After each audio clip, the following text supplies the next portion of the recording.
In the late 1800s, English nobles were facing hard economic times. The agricultural lands they held were too small to compete with the more plentiful bounties being produced by the endless waves of grain in the United States. So these once rich and powerful landlords were becoming poorer by the day. Though America was the cause of their fiscal woes, she also could provide a handy solution in the form of something called dollar princesses.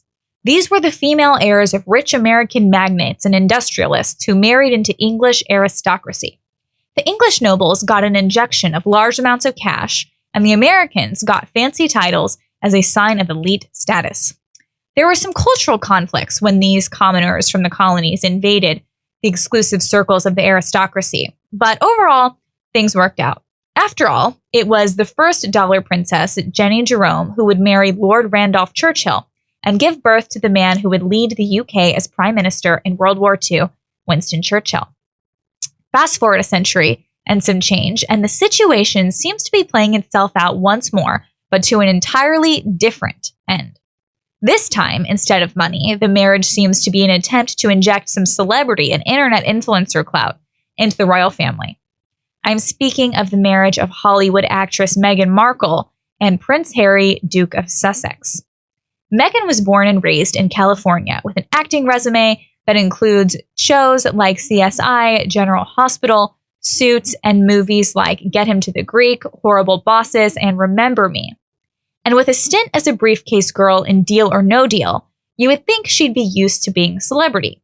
After all, the royal job detail basically requires living in wealth and comfort while occasionally smiling and waving.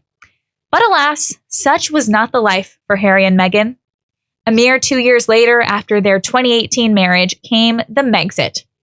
The pair stepped down from their roles as active royals, choosing instead to live in a California mansion, where they promised to carve out a progressive new role within this institution. Yes, it's very progressive of them. The carving has been haphazard at best. Meghan was hired to do the voiceover for an animal show on Disney+. She also hosts a podcast, Archetypes, where she talks about different, almost victim perspectives.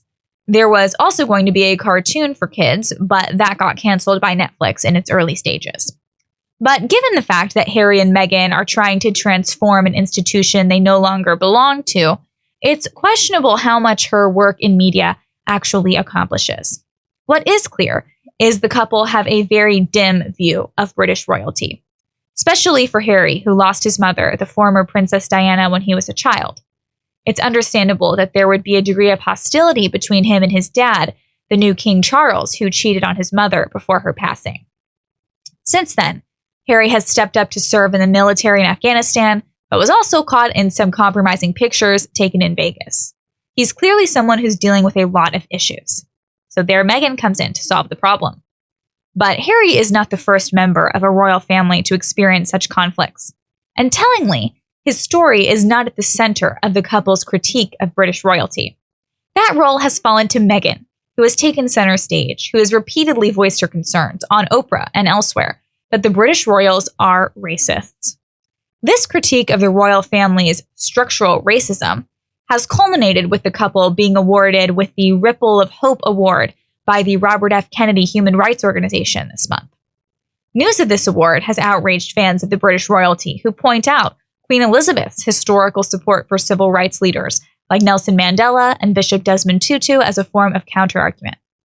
And when pressed for examples of this supposed racism, the details are underwhelming.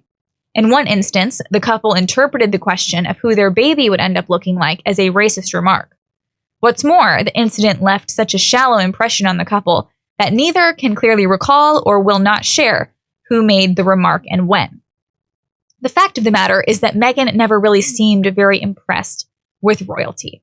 When the Queen offered her help to learn the ropes about becoming a royal, Meghan turned down Her Royal Highness's gesture of kindness, though she surely benefited from the worldwide viewing of her wedding. She also developed a reputation for being hard on her assistants, earning the nickname Duchess Difficult. So let's be honest, there's nothing about what Meghan is doing currently that can be said to work towards the improvement of the institution of British royalty. Meghan is behaving like so many of the privileged class of leftist victims whose sole desire in life is not to build, but to tear down. Just like every other woke warrior in the US, she uses derogatory rhetoric to forcefully impose a narrative that makes everyone out to be a villain, except her. This despite the fact that these narratives reveal more about her own ignorance of the facts than they do about life as a member of the royal family. It is also in spite of the fact that she's also harming herself in the process. This is another key characteristic of the woke activist. We have no shortage of examples in our own country. For example, the people who run around America demanding the removal of statues and other likenesses of historical figures believe these actions somehow fix the sins of history, when in reality, this foolishness only makes it more difficult to learn from the past, from our achievements as well as our errors. Who does this benefit? Not the downtrodden in whose name these actions are done, but the tyrants who are most likely to rise to power in a dystopia where mobs feel empowered to erase history. Think about all the woke employees at Twitter, whose woke politics drove the company off a cliff before Musk came in. They became victims of their own woke ideology. Think of all the Hollywood studios that are incapable of turning a profit because their products all have to contain copious amounts of woke sermonizing. The woke ideology is in fact little more than an externalizing of one's own self-loathing. It's that rare kind of hate crime which is also self-inflicted,